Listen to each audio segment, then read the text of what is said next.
নমস্কার, আজ আবার একটা ভিডিও নিয়ে হাজির আপনাদের সঙ্গে। আমি ঋষিকেশ। ইস্ট বেঙ্গলের খবর তো থাকবেই, অতি অবশ্যই অন্যান্য কিছু খবর থাকবে, ভারতীয় দলের খবরও থাকবে। আন্ডার 20 টিমের তাদের কিছু খবর নিয়ে আপনাদের সঙ্গে রয়েছে, কারণ বেশ কিছু ওসিআই ফুটবলার এই আন্ডার 20 টিমে খেলছে। সেই বিষয়ে কিছু খবর আপনাদের সঙ্গে শেয়ার করার রয়েছে। শুরু করা যাক আজকের এই ভিডিওটা। প্রথমেই বলবো যে আমরা জানি যে জামশেদপুর এফসির অপারেশন, সিনিয়র টিমের অপারেশন বন্ধ করে দেওয়া হয়েছে এবং ফুটবলাররাও তারা কিন্তু আবেদনও করেছে কর্তাদের উদ্দেশ্যে। তাদের সোশ্যাল মিডিয়া বার্তা ইতিমধ্যে আপনারা দেখেছেন যে তারা চাইছেন যেন কর্তারা এই যে তাদের সিদ্ধান্ত, সেই সিদ্ধান্ত ফিরিয়ে নেন, পুনর্বিবেচনা করেন, সেই দাবি তারা রেখেছেন। শুধু জামশেদপুর এফসির ফুটবলাররাই নন, অন্যান্য টিমের ফুটবলাররা, ভারতীয় ফুটবল আইকন সুনীল ছেত্রী, তিনিও কিন্তু একই আবেদন রেখেছেন জামশেদপুরকে বা টাটাদের বিরুদ্ধে, উদ্দেশ্যে তার আবেদন। সৌভিক চক্রবর্তী থেকে শুরু করে নিখিল পূজারি, একাধিক ফুটবলার তারা কিন্তু এই আবেদন রেখেছেন। এমনকি বেশ কিছু বিদেশি ফুটবলার যারা একটা সময় জামশেদপুরে খেলে গিয়েছেন, তারাও কিন্তু আবেদন রাখছেন যাতে জামশেদপুরের এফসি যাতে বন্ধ না হয়ে যায়, তাদের সিনিয়র টিমের অপারেশন বন্ধ যাতে না হয়ে যায়। এই যে আইএসএল থেকে তারা যে নাম প্রত্যাহার করে নিয়েছে, সেটা যেন তারা না করে, তারা যেন আবারও ভাবে, সেটাও তারা দাবি রাখছেন।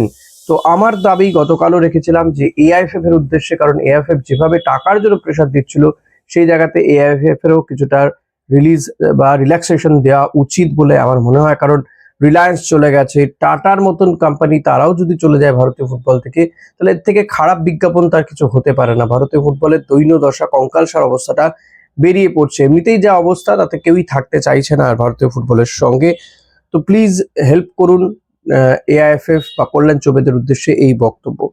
এবার যদি আসি যে আসন্ন এএফসির অনূর্ধ্ব 20 যে এশিয়ান কাপ রয়েছে, তাতে যোগ্যতা অর্জন পর্বের আগে বেশ কয়েকটা প্রস্তুতি ম্যাচ খেলবে। ইনফ্যাক্ট আজকেই প্রস্তুতি ম্যাচ রয়েছে সিঙ্গাপুরের বিরুদ্ধে। বেঙ্গালুরু সেন্টার ফর এক্সেলেন্সে এই আন্ডার 20 টিমটা প্র্যাকটিস ম্যাচ খেলবে আজ, এবং 6 তারিখে একটা প্র্যাকটিস ম্যাচ রয়েছে।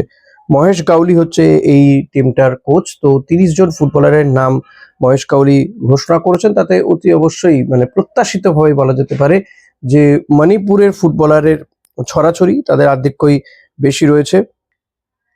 এবারের যে এএফসির অনূর্ধ্ব 17 এশিয়ান কাপে খেলা ভারতীয় দলের অধিনায়ক দালাল মঈন গাংতে, এছাড়াও সংযুক্ত আরব আমিরশাহির বাসিন্দা প্রবাসী ফুটবলার হাতিম আলী, স্লোভেনিয়ার ক্লাবে খেলা মুম্বাইয়ের ফুটবলার ইউহান বেঞ্জামিন ও স্পেনের ক্লাবে খেলা ফুটবলার অগস্তা ভার্ট। এর মধ্যে 16 বছর বয়সী সেন্ট্রাল মিডফিল্ডার দালাল মঈন গাংতে ইতিমধ্যে সিনিয়র পর্যায়ে গুয়াহাটি লিগে নর্থ ইস্ট ইউনাইটেড এফসির হয়ে তার অভিষেক হয়ে গেছে। অপরদিকে সংযুক্ত আরব আমিরশাহির নামি ক্লাব শাবাব আল আহালির যুব দলে খেলা 18 বছর বয়সী হাতিম আলীর কাছে সেদেশের হয়ে খেলার প্রস্তাব থাকলেও কিন্তু সে ভারতীয় দলকে চুজ করে নিয়েছে, ভারতীয় দলের হয়েই খেলবে। ইউএইর যুব লিগে অনূর্ধ্ব 15, অনূর্ধ্ব 16, অনূর্ধ্ব 17 পর্যায়ে কিন্তু খেলেছে এই হাতিম আলী, এবং অনূর্ধ্ব 15, 16, 17তে সর্বাধিক গোলদাতাও ছিল, হাইয়েস্ট স্কোরার কিন্তু। এছাড়া স্লোভেনিয়ার এনকে ব্রাভোর হয়ে উয়েফা ইউথ লিগে খেলা 18 বছর বয়সী উইঙ্গার ইউহান বেঞ্জামিন গত বছরেই ভারতের হয়ে স্যাফ অনূর্ধ্ব 19 চ্যাম্পিয়নশিপে বিজয়ী হয়েছেন। তিনিও প্রত্যাশিতভাবে এই দলে রয়েছেন। দলে জায়গা পেয়েছেন স্পেনের সিডি অ্যাথলেটিকো দে মার্ভেলাতে খেলা ভারতীয় ফরওয়ার্ড অগস্তা ভার্ট, তাকেও খেলানো হচ্ছে। তার ক্লাব স্পেনের 5th টায়ার লিগ খেলছে, তেরসেরা ফেডারিয়েশনে। ফলত এটা একটা দিকে ভালো বলা যেতে পারে যে এই যে ওসিআই ফুটবলাররা, তারা কিন্তু, এবং তরুণ ফুটবলার, এমন নয় যে তাদের বয়স হয়ে গেছে তারা এখন খেলতে চাইছে, তরুণ ফুটবলাররা তারা ভারতীয় দলের জার্সি গায়ে গলাচ্ছে। এটা কিন্তু একটা খুবই বড় ব্যাপার, এবং যেখানে স্ট্রাইকাররা বা ফরওয়ার্ডের প্লেয়ার রয়েছে, সেটা কিন্তু ভারতের জন্য দরকারও। কারণ এই স্ট্রাইকাররা যদি অনূর্ধ্ব 19-20 লেভেলে গিয়ে ভালো খেলতে পারে, তাহলে আগামী দিনে কিন্তু তারা অনূর্ধ্ব 23 এমনকি সিনিয়র জাতীয় দলেও সুযোগ পেয়ে যেতে পারে, এবং সিনিয়র জাতীয় দলে যে স্ট্রাইকারের একটা অভাব রয়েছে, সেই অভাবটা পূরণ হতে পারে। তো এটা একটা বড় দিক বলেই আমার মনে হয়। এরই পাশাপাশি যদি কথা বলতে হয়, তাহলে ইস্ট বেঙ্গলের আজকে কলকাতা লিগে ম্যাচ রয়েছে। বেহালা এসএস এর বিরুদ্ধে এই ম্যাচটা রয়েছে বিকেল 3টে থেকে ইস্ট বেঙ্গল মাঠে। তো ম্যাচের সরাসরি সম্প্রচার আপনারা দেখতেই পাচ্ছেন N10 নাম্বার 10 অ্যাপে, নাম্বার 10 অ্যাপে আপনারা সরাসরি দেখতে পাচ্ছেন। এছাড়াও আমি লাইভ স্কোর দিয়ে থাকি, তো সেটাও আপনারা দেখতে পারবেন যদি ম্যাচ দেখতে না পারেন। অনেকেই এই লাইভ ম্যাচের একটা লিঙ্ক চান, অনেকেই দেখেছি আমাকে কমেন্ট করেন। তাদের কাছে দুঃখ প্রকাশ করার ভাষা নেই আমার, যে এই বিষয়ে কিন্তু আমি কিছু হেল্প করতে পারবো না, কারণ আমি কোনো লিঙ্ক দিতে পারি না। প্রথমত যদি লিঙ্ক দিই তাহলে আমি কেস খেয়ে যাবো, তো এইসব অনেক ব্যাপার রয়েছে, তাই দেওয়া সম্ভব হয় না। এই কারণেই আমি একটা আমার মতন করে একটা ফরম্যাট তৈরি করে আপনাদেরকে লাইভ স্কোর, কমেন্ট্রি দেওয়ার চেষ্টা করি, ফিল দেওয়ার একটা চেষ্টা আমি করি। তো জানি না সেটা কতটা সফল হতে পারছি বা কিছু, আপনারা সেটা অতি অবশ্যই জানাবেন আমাকে। এবার যদি বলা যায় যে ইস্ট বেঙ্গলের ফুটবলার, আমরা জানি যে ইস্ট বেঙ্গল ইতিমধ্যে 5 জন ফুটবলারকে সাইন করে ফেলেছে। ষষ্ঠ বিদেশি কে হবে সেটা নিয়ে প্রচুর চর্চা চলছে, কিন্তু সো ফার ইস্ট বেঙ্গল কিন্তু ষষ্ঠ বিদেশির নাম ঘোষণা করেনি। এদিকে ডুরান্ড কাপ চলছে, ডুরান্ড কাপের সবকিছু ঠিকঠাক থাকলে যদি সাউথ ইউনাইটেডকে হারাতে পারে ইস্ট বেঙ্গল, তাহলে তো ইস্ট বেঙ্গল পরবর্তী রাউন্ডে চলে যাবে। ইতিমধ্যে 3 জন বিদেশি চলে এসছে, ইফিয়ং সে এখনো আসেনি, এবং আর একজন বিদেশি অস্ট্রেলিয়ান ক্রিস, সে এখনো পর্যন্ত আসেনি। তো এবার জানা যাচ্ছে ক্রিস সে কিন্তু চলে আসছে। ইফিয়ং এর একটা ভিসা সমস্যা এখনো রয়েছে বলে জানা যাচ্ছে, তবে এই কাল পরশুর মধ্যে তার আসার কথা। তবে এরই মধ্যে কিন্তু এই ক্রিস চলে আসছে বলেই জানা গিয়েছে। ক্রিস কিন্তু অতি দ্রুত সে চলে আসবে মঙ্গলবার 11:30 নাগাদ, রাত 11:30 নাগাদ তার আসার কথা বলে জানা যাচ্ছে।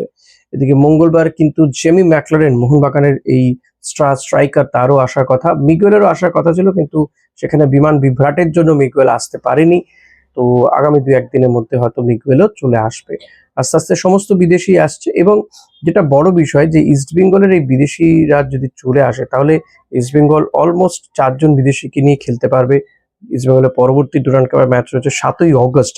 তার আগে যদি এই প্লেয়ারটি চলে আসে, 2-3 দিনে একটা প্র্যাকটিস পাবে, তো তাকে ডুরান্ড কাপের ম্যাচই দেখে নিতে পারবে। কারণ ইস্ট বেঙ্গলের 12ই অগস্ট ইস্ট বেঙ্গলের এএফসি ম্যাচ রয়েছে, তার আগে অতি অবশ্যই ইফিয়ং এর আসা উচিত ছিল।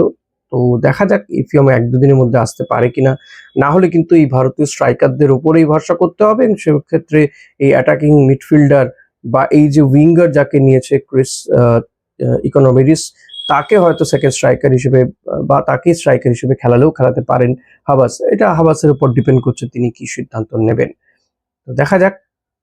তো আজকের ভিডিওটা এখানেই শেষ করছি। ভিডিওটা কেমন লাগলো জানাতে ভুলবেন না। ভালো লাগলে লাইক, কমেন্ট, শেয়ার করবেন।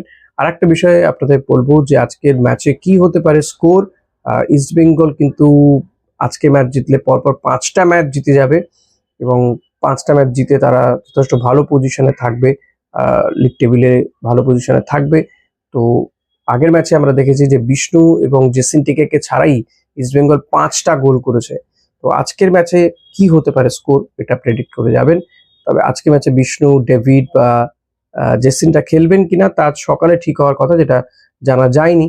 তো দেখা যাক মাঠে কি টিম নামানো হয়, সেটা দেখা যাবে, বোঝা যাবে। তবে আমার মনে হয় যে ডেভিডকে অতি অবশ্যই খেলানো উচিত। জেসিন বা যদি একে নাও খেলায়, বিষ্ণুকে নাও খেলায়, ডেভিডকে অতি অবশ্যই এই ম্যাচগুলোতে খেলিয়ে একটু ফর্মে নিয়ে আসা উচিত বলে তো আমার মনে হয়।